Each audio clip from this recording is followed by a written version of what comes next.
It's a great afternoon. Welcome to it. Welcome to Galaxy Radio right here on your big station. It's a big chill right here with DJ Nyams on Galaxy Radio. And this afternoon, I'm joined in by Professor Ibo Mandaza, an author, a writer, and a publisher. Professor Ibo Mandaza, good afternoon. Welcome to Galaxy Radio. Good afternoon. So to start off, Professor, let's start off to understand who is Professor Ibo Mandaza?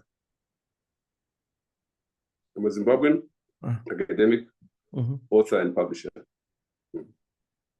Okay. Okay. So, Professor Ibo Mandaza, let's look at the current Zimbabwean elections currently, which are in swing. So, what's your, to start off our conversation, let's look at what's your current analysis since the proclamation day of the current Zimbabwe elections? Well, it's a question of history repeating itself. For the last 20 years, every election has been made, has been marked by tension, violence. This saw during the run-up to elections in the past. But this time around, I mean, we've had some deaths now already in the run-up to the election. And the usual, the ruling party and the state has always regarded the opposition movements of opposition parties as enemies, whether it was ZAPU under Joshua Nkomo, Zoom under Edgar Tekere, or MDC under Changirai, now of course Triple C. And in this election in particular, when you hear ZANU-PF speaking, including Mnangagwa, it's almost as if the opposition must be vanquished altogether. Almost as if it's a one-party state. You know, so it's very uncomfortable. It's not very encouraging, and appears to point to another disputed election, regrettably.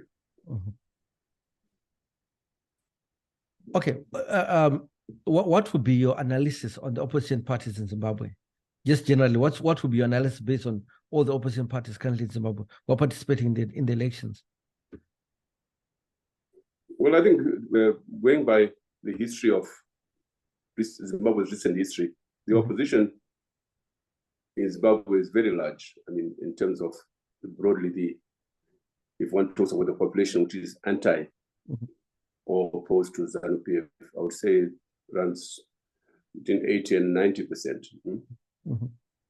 And therefore, the Triple C, Chamisa, is not the total opposition force. It is the visible aspect of a very large opposition movement in Zimbabwe, which includes civil society, elements in the diaspora, and indeed most citizens really would, if you did a survey, you find them mostly in the opposition, even if they're not members of the Triple C. Okay, what do you think in regards to the opposition coming together, working together? Is that a possibility? Can that be done, or it's something that already has been failed when they try to come together as the MDC Alliance? They came together as MDC Alliance, so it is possible. Regrettably, this time around, there hasn't been this broad alliance which some of us were expecting, and that has created a problem. At least in terms of the possible outcome of the election. So you have, for example, 11 presidential, now 10 now with if Kaskrel roll out to, and you have a number of opposition members standing as independents. There is also DUS, the Democratic Union of Zimbabwe, led by Robert Chapman. Yes, it would have been ideal to have had all these in a broad alliance, as has happened elsewhere in Africa or in Kenya, for example. But that's what it is at the moment. We have Triple C standing on its own. Okay, just a follow-up question. What do you think do you think the Constitutional Court will give a different judgment on Honorable Kasuke's constitutional appeal? We don't know. We don't know, and there's too much. There's a perception in the country that the judiciary is not independent, that it has been influenced a lot by the executive. So we don't know. Well, ordinarily, for those us lay persons, to the extent that the ZEC accepted Kasikure's nomination, and likewise gazetted him as part of, together with the other 10 presidential candidates, one would have thought it was done, and it was done. And therefore, many of us regard the overturning of ZEC's decision as rather inappropriate, in my view, and smells and smacks of interference from somewhere. Okay, so now let's just also look at that issue of this nomination court appeals. You know, this is the first time that we've seen this in 43 years. Why so today? You know, why so in this election we have had all these nomination court appeals and people taking each other to court, but we'd never experienced it before. Well, it reflects precisely on the extent to which the courts are used in what people call lawfare, weaponization of the judiciary. But also it has to do, in my view, is if you check the Kasukwere case, it's clearly his nomination rattled Mnangagwa in particular. And the question of Blawayo, the 12th, I mean, it was a level of interference by ZANU-PF, which knows would lose in Blawayo, and therefore try to cash in on an alleged late nomination, which, as the court has proven, was false.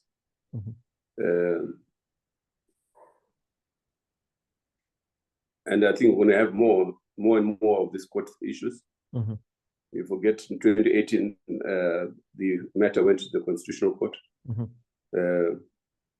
So the courts have become, ironically, a very active factor in the electoral process in Zimbabwe, rather than an arbiter. It's increasingly seen to be with the executive, with the ruling party. Okay, so Professor Mandaza, what's your own analysis of which party do you think will win the elections? Ordinarily, if the elections are free, fair, and credible, there's no doubt that the opposition would win. But this time around, given what the ruling party and the state have done in terms of preparing for this election, it's almost a given that ZANU-PF will win.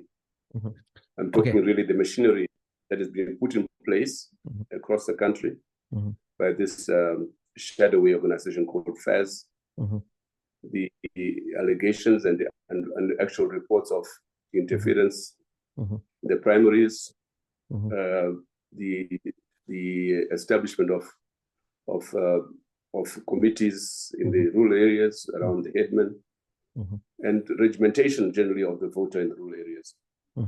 Add to that the extent to which the opposition CCC has not had easy going for it in the rural areas. There are areas where it has been impossible for the CCC to campaign, notwithstanding that the evidence of a massive support for the CCC in the rural areas. So the level of interference, the level of regimentation, the extent to which people have been bussed across the country to Mnangagwa's rallies, all this tend to militate against a smooth win for the opposition. But it's yet to be seen if the elections are held. Okay, you say if the elections were free and fair, the opposition, the CCC would win. Why would you say so? Oh, because that's our observation on the ground. I've been here since 1980. The ceasefire, and it's a clear observation. And it is a pattern in African politics, but not only in African politics, but the world over, that voters tend to vote against the incumbent individual, the incumbent party.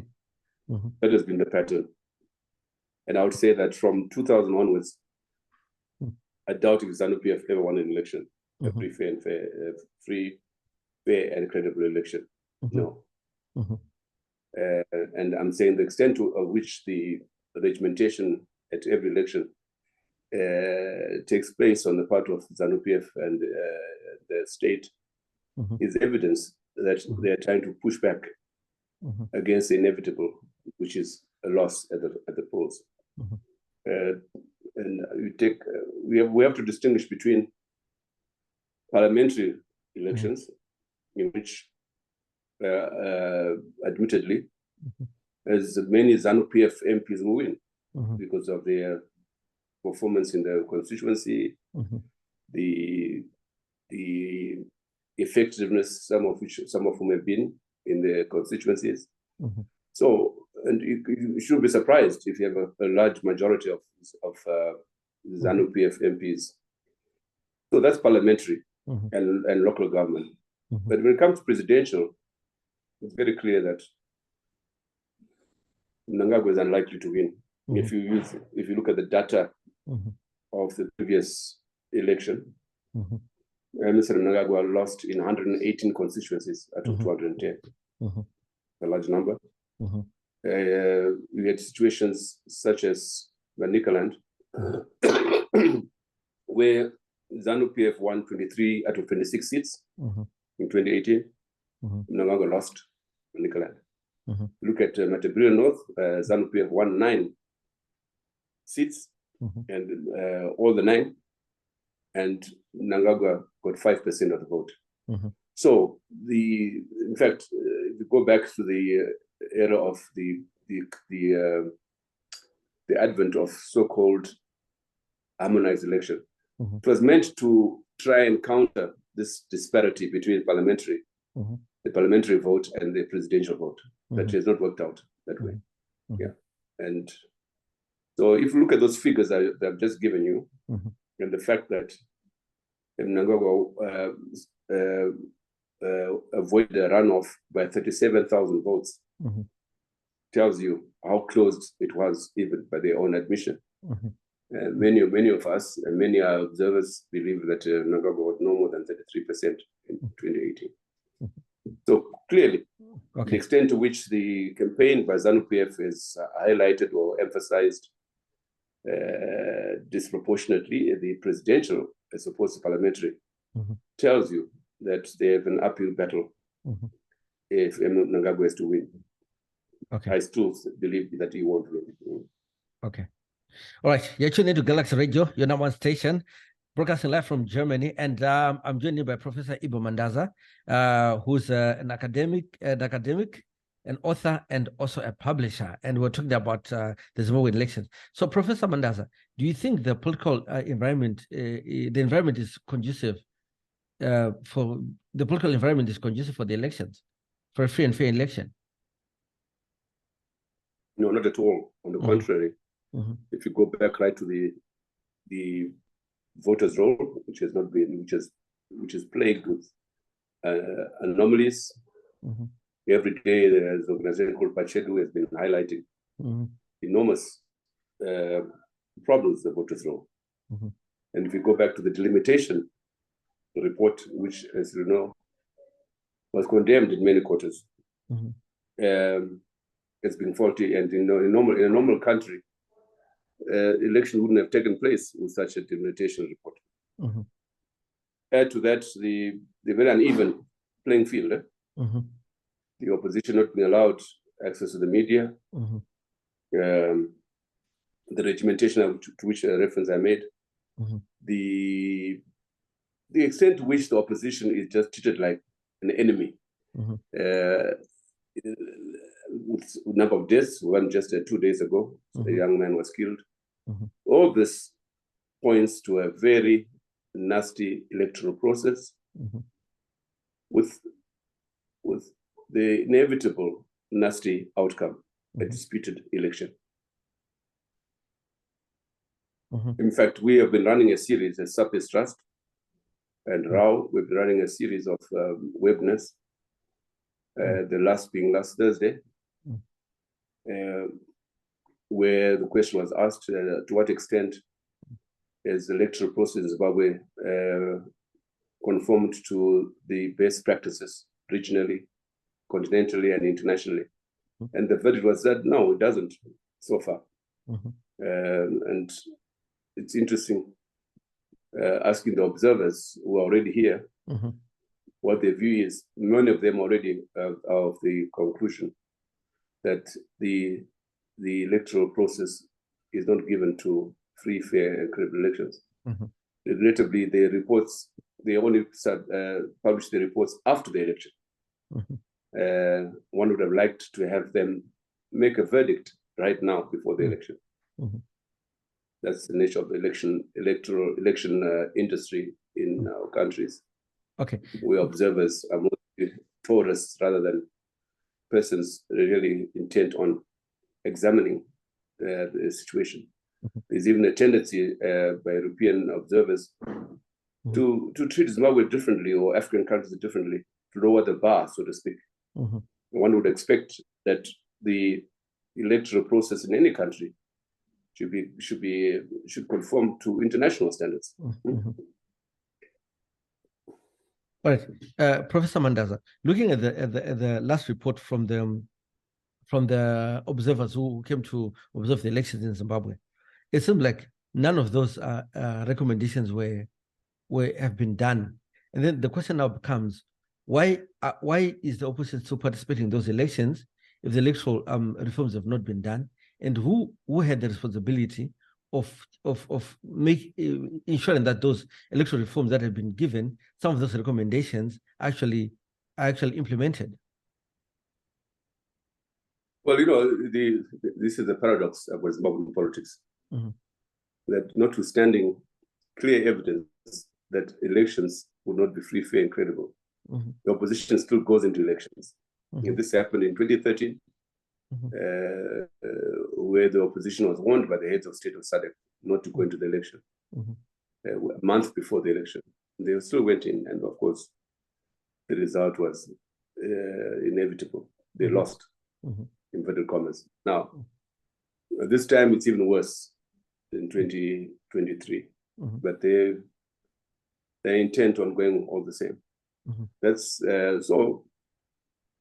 Whether it has to do with some kind of a divine expectation, but more likely to do with the extent to which politics has become livelihood in Zimbabwe. The difference between being unemployed and being an MP with a car, a salary, those are factors. So that even if Chamisa wanted to pull out of the election, you'd have difficulty persuading all these MPs to do likewise. Yeah, that's the reality. Okay. Also knowing that most MPs know that they all hope to win in their respective constituencies. Very difficult to align that to the presidential vote.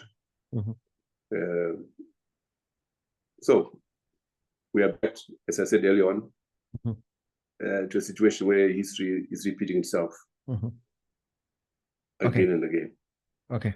It's 21 after the top of the hour. So, Professor Mandaza, do you think the electoral reforms in Zimbabwe are good, or they need to be changed? If they need to be changed, what are some of those changes that you think should be done in our electoral reforms? Well, you made reference to the recommendations by the observers, which recommendations are trying to ensure that the electoral process is conformance with international standards. You have also the problems I just referred to earlier on, as those not conducive to free, fair, credible elections. But in my view, we need also constitutional changes. I think we need proportional representation in Zimbabwe, which is given to more inclusivity, so that everyone, every party, however small, every community, however small, is included in the electoral, in the polity. I think it's overdue that we should have had a proportional representation. I like when you highlighted the issue of inclusivity, and there's a professional representative for women, the professional representative for youth, but what about the issue of professional representation of persons with disabilities? Yeah, there should have been as well. I agree entirely. But you can see that to the extent that some aspects are proportional representation, including the Senate, it was a kind of a compromise between those who wanted to stay with the first past the post, which is outdated in my view, and those of us who wanted proportional representation. So, as I said earlier, we look forward to look forward to a day when we can introduce proportional representation across the board. Okay. Professor Mandaza, let's look at the comparison between the Mugabe era and the ED era. What would you say has changed from when Mugabe was the leader of ZANU-PF to now ED being the leader of ZANU-PF? What do you think has changed? What would be your comparison? Nothing has changed. Nothing has changed since the coup. Many observers would say that it got worse in every respect. For me, the coup of 2017 was, in my view, the beginning of the end of this ZANU-PF regime. It represented the factionalism that's in ZANU-PF, and the extent to which corruption is a major factor in politics in Zimbabwe. No doubt, the issue of corruption, the diamond story, for example, would have been partly contributed to the coup. So many people would argue, and would have good evidence, that situation economically, socially, politically has gotten worse. In my view, we are going through the last stages of the Mugabe, Mnangagwa, Chiwenga regime. Okay, then what would be your comparison from the Tsvangirai era to the Chamisa era? What do you think has changed? Well, Tsvangirai was a giant. There's no way that Chamisa can fit into his shoes.